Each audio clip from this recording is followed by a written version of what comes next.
అదేవిధంగా అధ్యక్ష,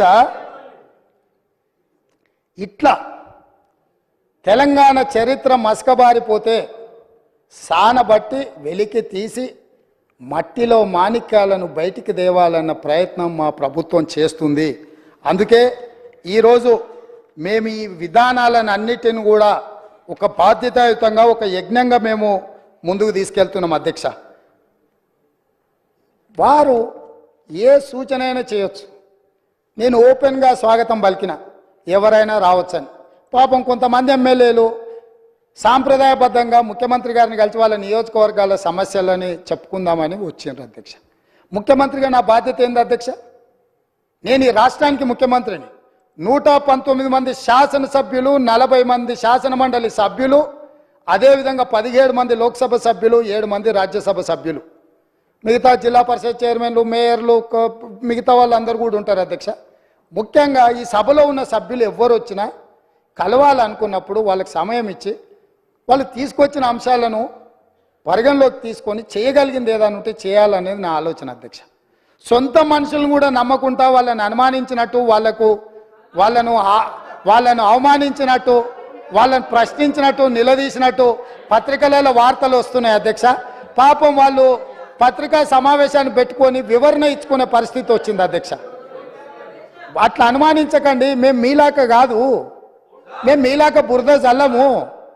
గౌరవపూర్వకంగా మర్యాదపూర్వకంగా సమస్యలను తీసుకొని వినతి పత్రాలు తీసుకొచ్చే శాసనసభ్యులు ఎవరైనా మా ప్రభుత్వం కలుస్తుంది, వాళ్ళు చెప్పేది వింటుంది. మా ప్రభుత్వము అంత మీలాగా వ్యవహరించదు, మేము మీలాగా కాదు. అది మీరు అడిగేదాన్ని బట్టి ఉంటుంది.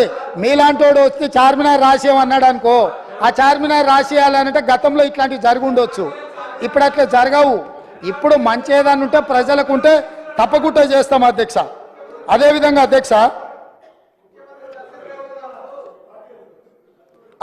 అధ్యక్ష అసదుద్దీన్ ఓవైసీ గారు ఈ బిల్డింగ్ పినలైజేషన్ బీపీఎస్ స్కీమ్ గురించి మాట్లాడడం జరిగింది.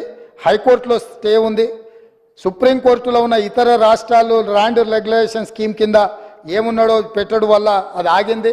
డెఫినెట్గా అడ్వకేట్ జనరల్తో మాట్లాడి ఈ విషయాలను అన్నిటిని కూడా పరిగణలోకి తీసుకొని తప్పకుండా వాటిని కూడా పరిష్కరిస్తాం అధ్యక్ష.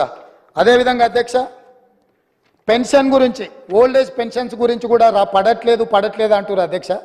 అసలు 2 నెలల ఆలస్యంగా గత ప్రభుత్వంలో చాలాసార్లు ఇచ్చారు అధ్యక్ష. ఈసారి ఇప్పటికే 80% ఓల్డ్ ఏజ్ పెన్షన్స్ ఇవ్వడం జరిగింది. మిగతా 20% కూడా ఈ నెల 15 తారీఖు లోపల ఆ పెద్ద మనుషులకు వాళ్ళ కుటుంబాలను ఆదుకోవడానికి వాళ్ళ ఖాతాలో పెన్షన్ నిధులు వేసే బాధ్యత మా ప్రభుత్వం తీసుకుంటుంది అధ్యక్ష. తప్పకుండా 80% వేసినాం. మేము మీలాక అబద్ధాలు చెప్పం, మేము అందుకే చెప్తున్నా అన్నీ వేసినాం నాయన. 20% ఈ మంత్ పెండింగ్ ఉన్నది. అందుకే చెప్తున్నా, నేను పూర్తిగా అధికారిక సమాచారం తీసుకొనే ఇక్కడ నుంచి నేను మాట్లాడుతున్నా. గతంలో జరిగినట్టుగా ఇప్పుడు జరగదు, అట్లాంటి వాటికి తావు ఉండదు. వాటిని సమూలంగా, గతపు ఆనవాళ్ళను అన్నిటినీ సమూలంగా మొత్తం మార్పు చేసే బాధ్యత మాది అధ్యక్ష. ఏం చింత చేయకండి, మీ ఒక్క ఆనవాళ్ళు కూడా ఎక్కడ కనిపించదు. నాది జిమ్మెదారి, మీ ఆనవాళ్ళు లేకుండా చేసే బాధ్యత నాది అని చెప్పి నేను మీకు అందరికి తెలియజేస్తున్నా అధ్యక్ష. అదేవిధంగా అధ్యక్ష, పదే మనోళ్ళు కాళోజీ కవిత్వం గురించి, కాళోజీ గొప్పతనం గురించి చెప్తారు అధ్యక్ష. వారు పల్లా రాజేశ్వర రెడ్డి గారు వరంగల్, నల్గొండ, ఖమ్మం 3 ప్రాంతాల నుంచి శాసన మండలి సభ్యుడిగా 2 సార్లు ఎన్నికైనరు నాకు తెలిసినంత వరకు. వారు ఆ ప్రాంతం వారికి తెలుసు, వారి సొంత ప్రాంతం వరంగలే అనుకుంటున్నా. కాళోజీ కళాక్షేత్రం వరంగల్లో మొదలుపెట్టి 9.5 సంవత్సరాలు అయిందో, మరి ఎన్నేళ్ళు అయిందో, 9.5 ఏళ్ళు వాళ్ళ అధికారంలో. ఇంతవరకు పూర్తి కాలేదు అధ్యక్ష.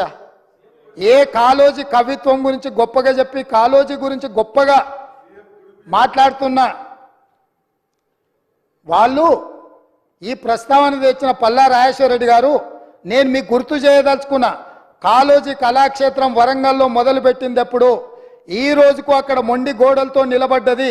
ఈ కళాక్షేత్రాన్ని కూడా పూర్తి చేసి కాళోజీ గారి గౌరవాన్ని నిలబెట్టే బాధ్యత మా ప్రభుత్వం తీసుకుంటుంది. 9 నెలల్లో ప్రగతి భవన్ పట్టుకోగలుగుతారు మీరు ఉండడానికి రాజ్యసౌధం.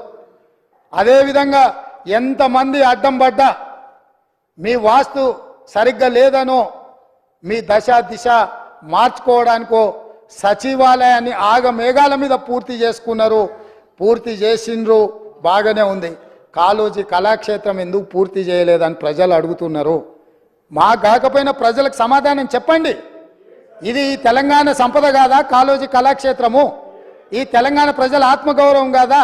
కాళోజీ కళాక్షేత్రాన్ని కూడా 9.5 సంవత్సరాలు సమయం ఇచ్చిన పూర్తి చేయలేని ప్రతిపక్షం మమ్మల్ని మీరు అది చేయలేదు, మీరు ఇది చేయలేదు, మీరు చెప్పిందంత ఏమైంది అని ఏం మాట్లాడుతున్నారు అధ్యక్ష? మాట్లాడే ముందు ఒక్కసారి జీడిగింజను అడిగిండ్రంట, ఏంది నీ సంగతి అని. నాకేటి సిగ్గు, నేను మొత్తం నల్లగానే ఉన్నా కదా, ఏ పక్క చూసినా అని అన్నదంట. గట్లనే ఉంది మీరు చేసే వ్యవహారం అంతా. అదేవిధంగా అధ్యక్ష, ప్రాజెక్టులు